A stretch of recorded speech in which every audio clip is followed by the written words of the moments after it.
মুখ্যমন্ত্রী মমতা বন্দ্যোপাধ্যায়কে চতুর্থবারের জন্য মুখ্যমন্ত্রী করার জন্য ও পাঁশকুড়া পশ্চিম বিধানসভায় তৃণমূল কংগ্রেসের প্রার্থীকে বিপুল ভোটে জয়লাভ করানোর একটা লক্ষ্যে ও এসআইআর-এর জনগণের হয়রানির প্রতিবাদে পাঁশকুড়া 11 নম্বর ওয়ার্ডে পদ্মারপাড়ায় একটি পথসভা অনুষ্ঠিত হয়। উপস্থিত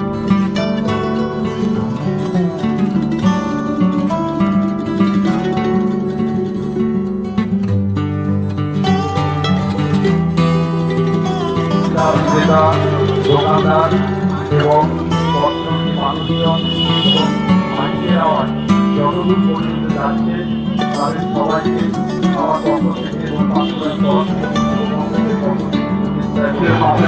সর্বভারতীয় তৃণমূল কংগ্রেস বিভিন্ন পাড়ায় পাড়ায় ঘুরে ঘুরে ওয়ার্ডে ওয়ার্ডে আপনারা যারা দিচ্ছি এবং আমাদের যারা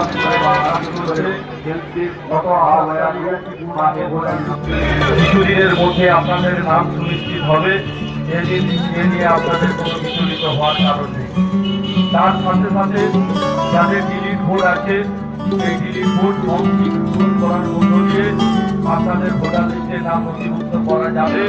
অবশ্যই সামরিক ডকুমেন্ট দিতে হবে, সেগুলো দিয়ে আপনাদের পুনরায় আমরা নাম নথিভুক্ত করার জন্য তৃণমূল কংগ্রেস সদা সর্বদা আপনাদের মাঝে আছে।